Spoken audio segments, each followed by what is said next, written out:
horn. He seemed glad of the opportunity to talk, wandering about among his worthless stock with his long nose and thick spectacles and his bowed shoulders. In the velvet jacket he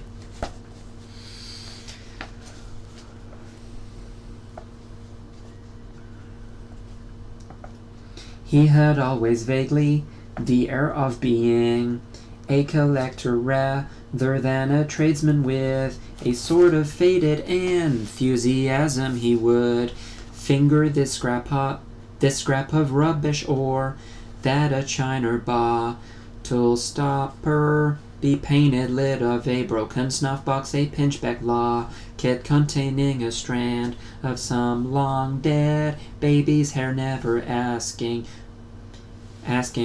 that Winston should buy it, merely that he should admire it. To talk to him was like listening to the tinkling of a worn-out musical box he had dragged out from the corners of his memory some more.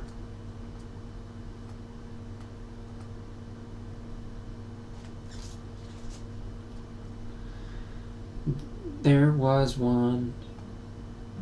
some more fragments of forgotten rhymes. There was one about 24 blackbirds, and another about a cow with a crumpled horn, and another about the death of poor Cock Robin. It just occurred to me you might be interested, he would say with a deprecating little laugh whenever he produced a new fragment, but he could never recall more than a few lines of any one rhyme, both of them new in a way. It was never out of their minds that what was now happening could not last long.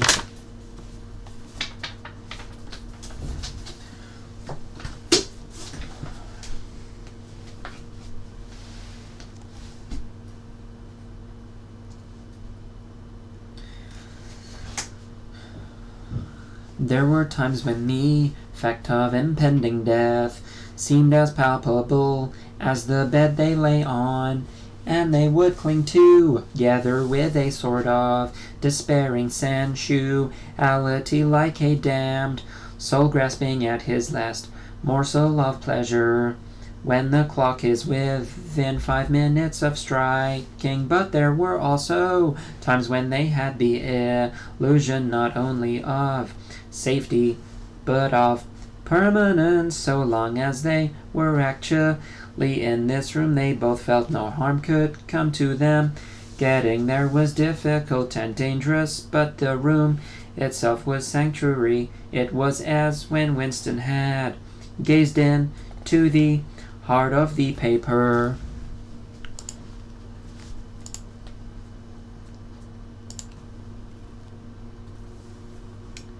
Wait with the feeling that it would be possible to get inside that glassy world, and that once inside it time could be arrested. Often they gave themselves up to daydreams of escape there. Luck would hold indefinitely, and they would carry on their intrigue just like this for the remainder of their natural lives, or Catherine would die, and by subtle maneuverings Winston and Julia would succeed in getting married, or they would commit suicide together, or they would disappear, alter themselves out of recognition, learn to speak with proletarian accents, get jobs in a factory, and live blah blah blah blah blah blah blah blah blah blah, and live out their lives undetected in a back street. It was all nonsense, as they both knew.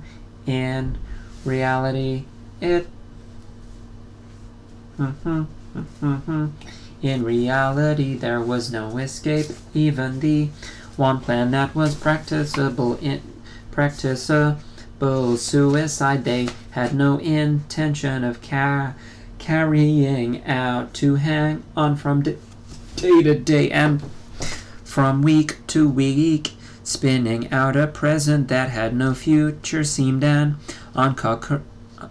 unconquerable instinct, just as one's lungs will always draw thee.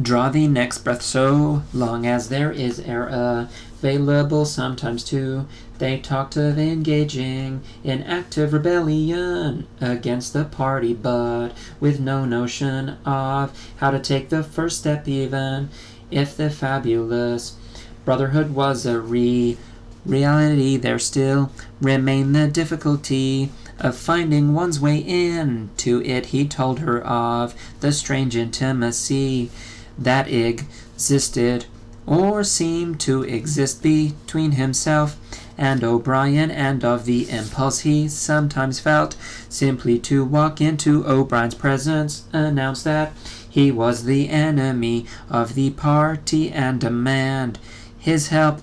Curiously enough, this did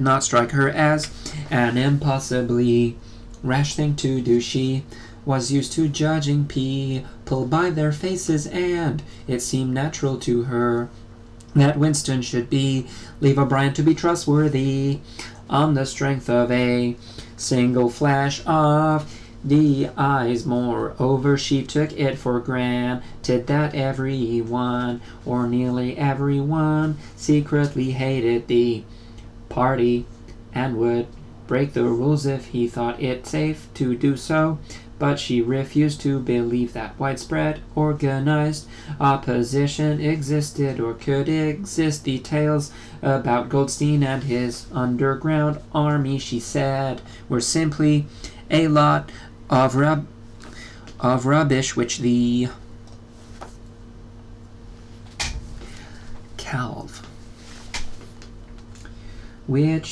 party had invented for its own purposes, and which you had to pretend to believe in.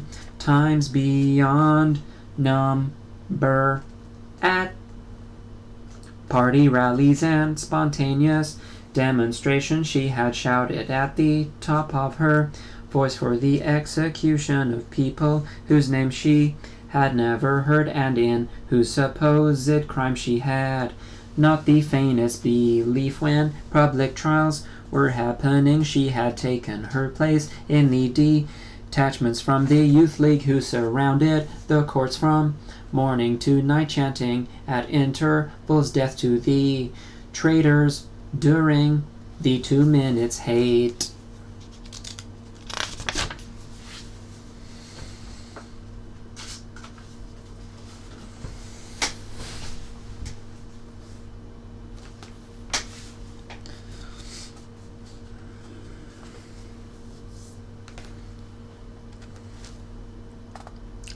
She always excelled all others in shouting insults, said Goldstein, yet she had only the dimmest idea of who Goldstein was and what doctrines he was supposed to represent. She had grown up since the Revolution and was too young to remember the ideological battles of the 50s and 60s. Such a thing as an independent political movement was outside her imagination, and in any case the party was invincible. It would always exist, and it would always be the same. You could only rebel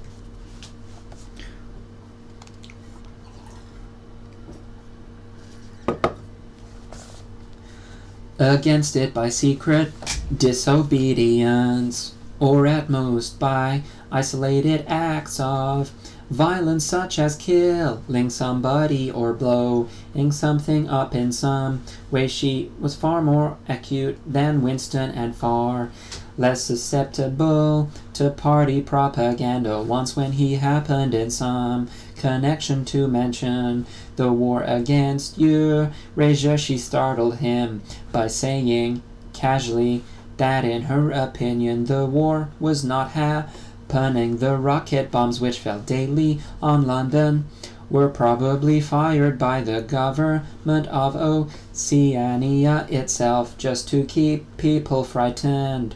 This was an idea that had literally never. This was an idea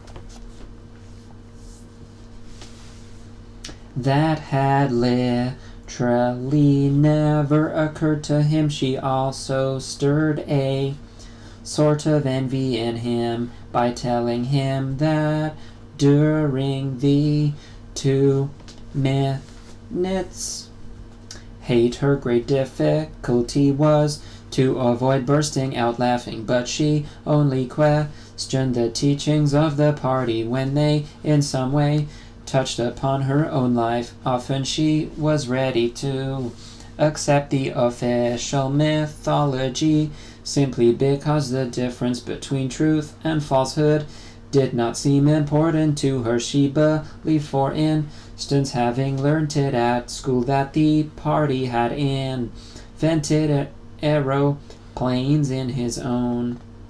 Invented aeroplanes.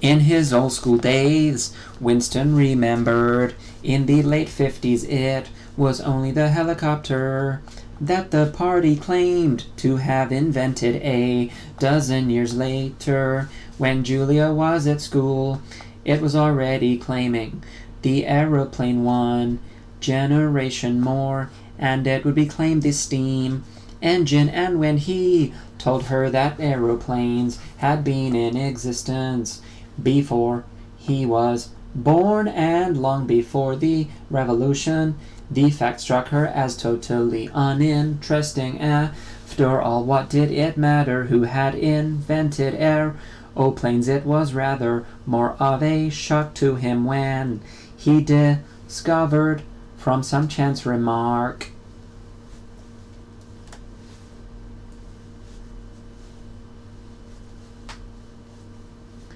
that she did not remember that Oceania 4 years ago had been at war with East Asia and at peace with Eurasia. It was true that she regarded the whole war as a sham, but apparently she had not even noticed that the name of the enemy had changed. I thought we'd always been at war with Iran, she said.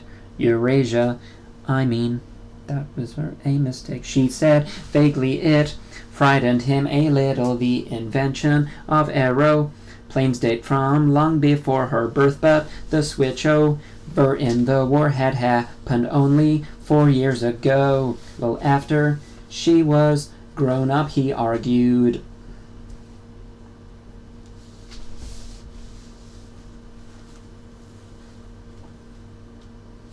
With her about it for perhaps a quarter of an hour. In the end, he succeeded in forcing her memory back until she did dimly recall that at one time East Asia and not Eurasia had been the enemy, but the issue still struck her as unimportant. Who cares, she said impatiently. It's always one bloody war after another, and one knows the news is all lies anyway. Sometimes he talked to her of the records department and the impudent forgeries that he committed. There such things did not appear to.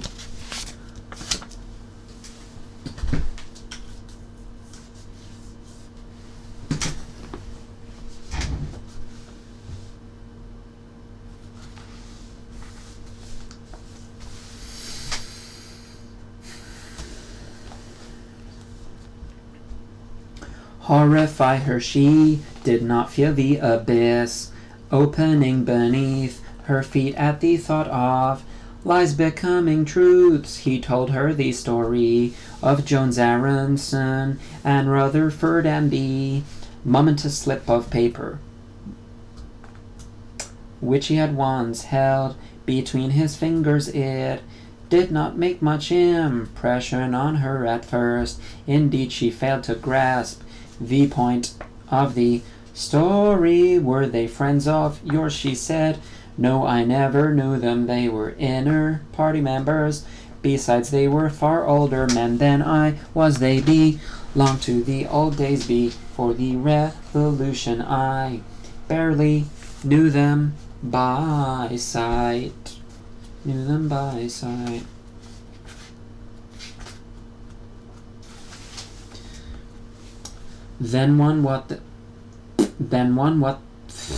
Then what was there to worry about? People are being killed off all the time, aren't they?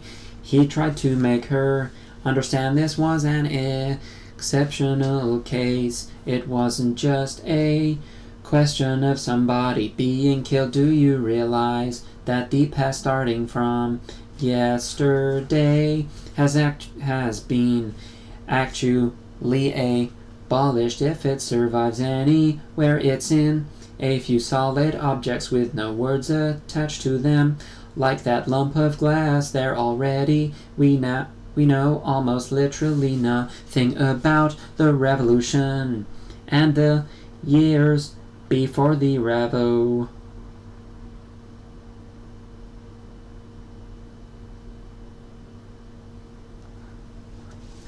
Lucian, every record has been destroyed or falsified. Every book has been rewritten. Every picture has been repainted. Every statue and street and building has been renamed. Every date has been altered, and that process is continuing daily, day by day and minute by minute. History has stopped. Nothing exists except an endless present in which the party is always right. I know, of course, that the past is falsified, but it would never be possible for me to prove it, even when I did the falsification myself after.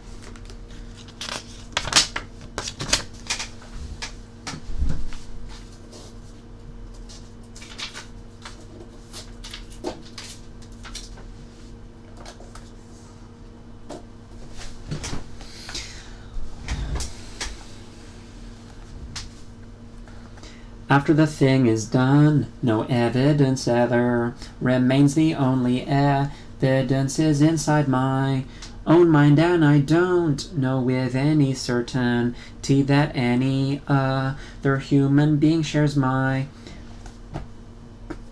memories. Just in that one instance in my whole life, I did possess actual concrete evidence after the event, years after it. And what good was that? It was no good because I threw it away a few minutes later. But if the same thing happened today, I should keep it. Well, I wouldn't, said Julia. I'm quite ready to take risks, but only for something worthwhile.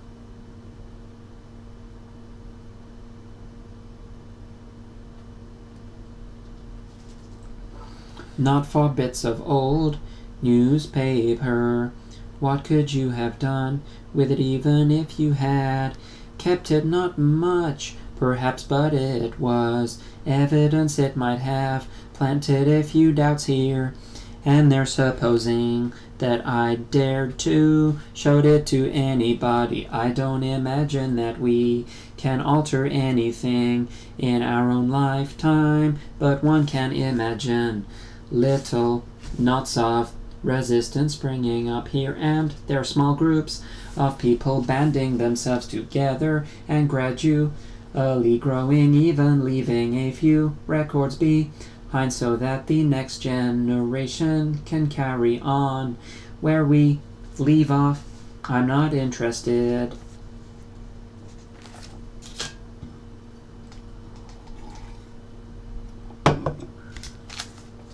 In the next generation, dear, I'm interested in us. You're only a rebel from the waist downwards. He told her. She thought this brilliantly witty and flung her arms round him in delight in the ramifications of party doctrine. She had not the faintest interest whenever he began to talk of the principles of INSOC doublethink, the mutability of the past, and the denial of objective reality. And to use new speak words, she became bored and confused and said that she never paid any attention to that kind of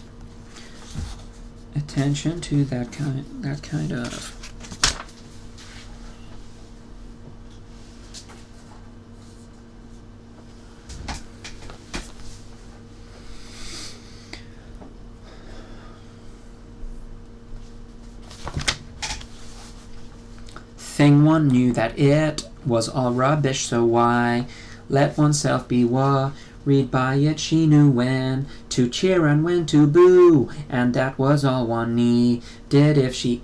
If he persisted in talking of such subjects, she had a disconcerting habit of falling asleep. She was one of those people who can go to sleep at any hour and in any position. Talking to her, he realized how easy it was to present an appearance of orthodoxy while having no grasp whatever of what orthodoxy meant. In a way, the worldview of the party imposed itself most successfully on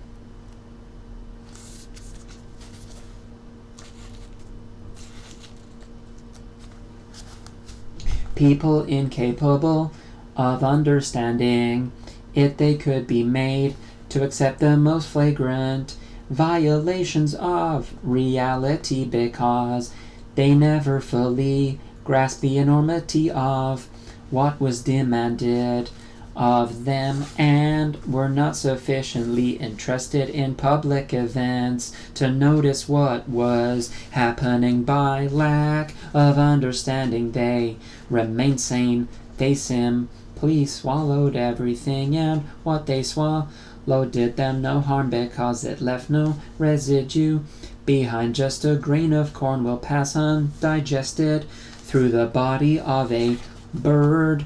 That's the end of part 2, chapter 5.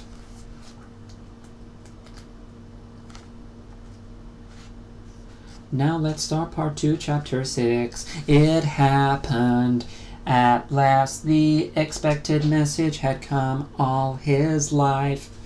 It seemed to him he had been waiting for this to happen. He was walking down the long corridor at the ministry, and he was almost at the spot where Julia had slipped a note into his hand when he became aware that someone larger than himself was walking just behind him. The person, whoever it was, gave a small cough, evidently as a prelude to speaking. Winston stopped abruptly and turned. It was O'Brien. At last they were face to face, and it seemed that his only impulse was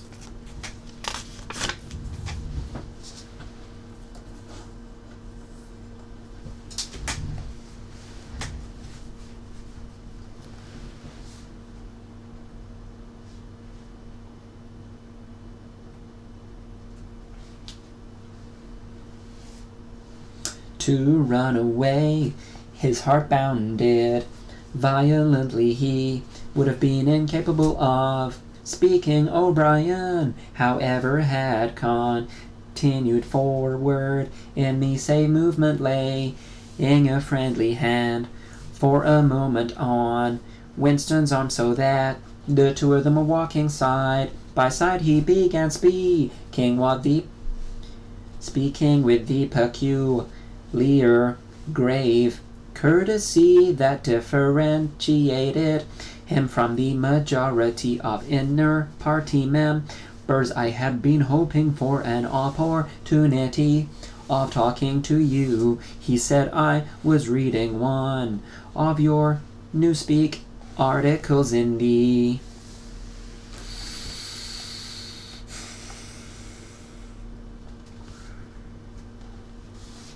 Times the other day. You take a scholarly interest in Newspeak. I believe Winston had recovered part of his self-possession. Hardly scholarly, he said.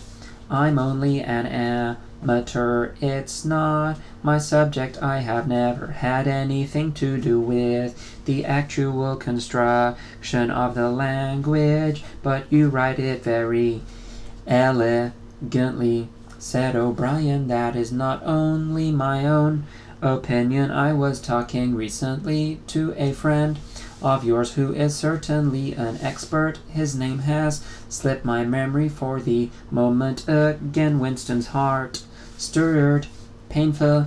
It was inconceivable that this was anything other than a reference to Syme, but Syme was not only dead, he was abolished, an unperson.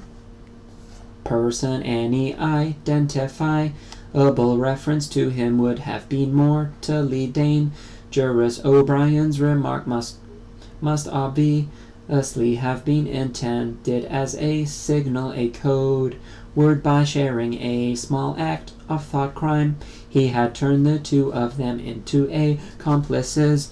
They had continued to stroll slowly down the corridor, but now O'Brien halted with the curious, disarming friendliness that he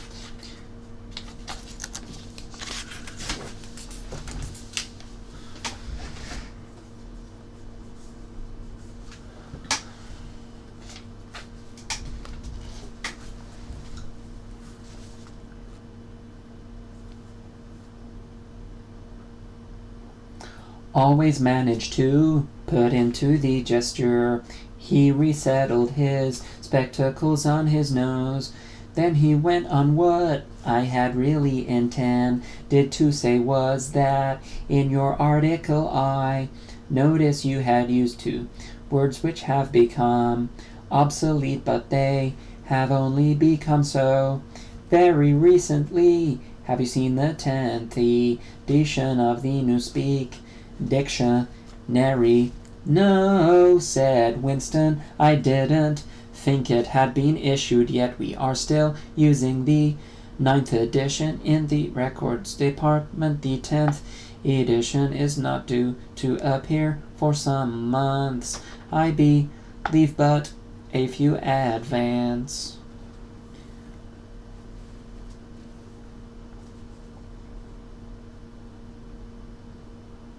Copies have been circulated. I have one myself. It might interest you to look at it.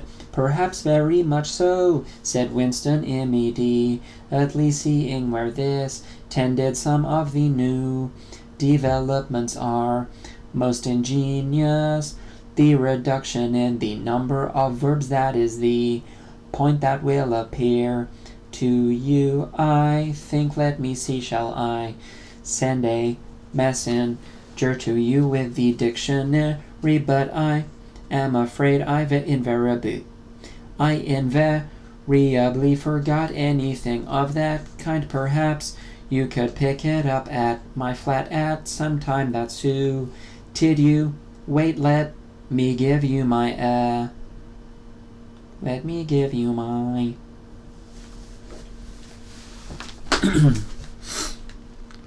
address. They were standing in front of a telescreen, somewhat absent-mindedly. O'Brien felt two of his pockets and then produced a small leather-covered notebook and a gold ink pencil immediately beneath the telescreen, in such a position that anyone who was watching at the other end of the instrument could read what he was writing. He scribbled an address, tore out the pages, and handed it to Winston. I am usually at home in the evenings, he said. If not, my servant will give you the dictionary. He was gone, leaving.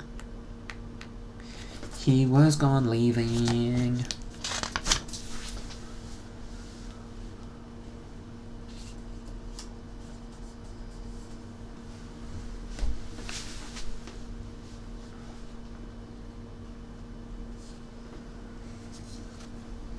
Winston holding the scrap of paper, which this time there was no need to conceal. Nevertheless, he carefully memorized what was written on it, and some hours later dropped it into the memory hole along with a mass of other papers. They had been talking to one another for a couple of minutes at the most. There was only one meaning that the episode could have known, in that it had been contrived as a way of letting Winston know O'Brien's address. This was necessary because, except by direct inquiry, it was never possible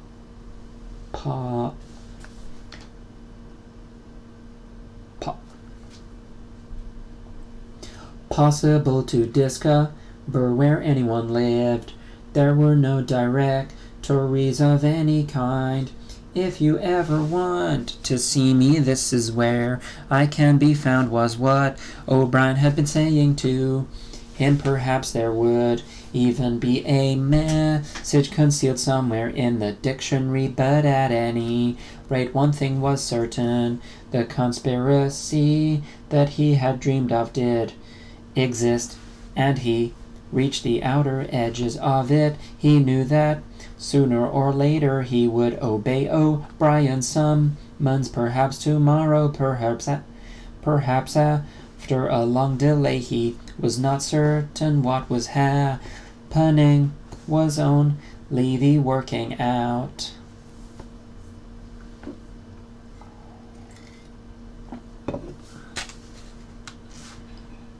of a process that had started years ago. The first step had been a secret, involuntary thought.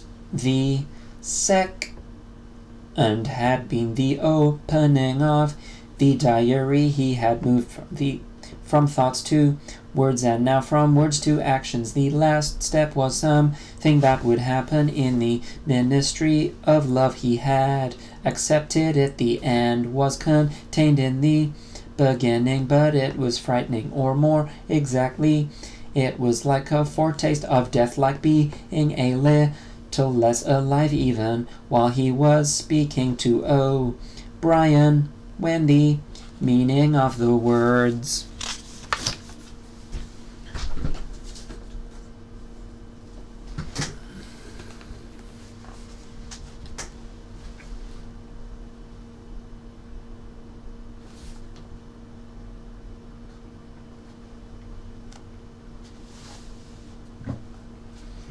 had sunk in. A chilly, shuddering feeling had taken possession of his body. He had the sensation of stepping into the dampness of a grave, and it was not much better because he had always known that the grave was there and waiting for him.